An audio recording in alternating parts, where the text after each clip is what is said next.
it like.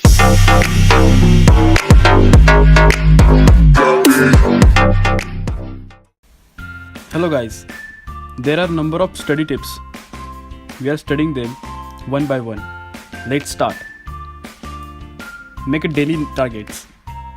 Daily targets mean divide your final goal into some tiny goals which can be accomplished day by day.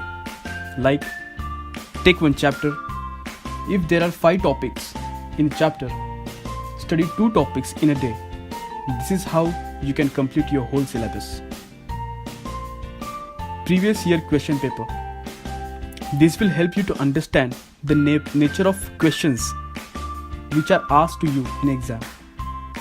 There is huge probability of repetition of questions in exam.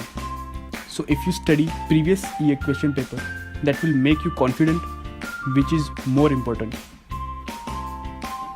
Watch motivational videos. This will help you to build positive approach towards your goal.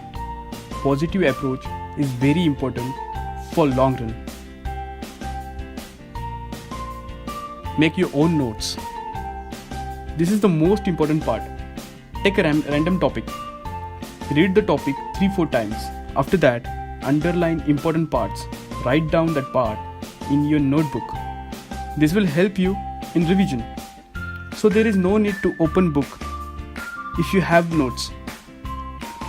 It is made by yourself, so it can help you to understand easily. Daily exercise, meditation, balanced diet can make you healthy. Thank you. All the best for your exams. Raindrop, drop top, smoking, no cooking the hot pot. Fucking on your bitch, yeah, that. Cooking up, open the crock pot.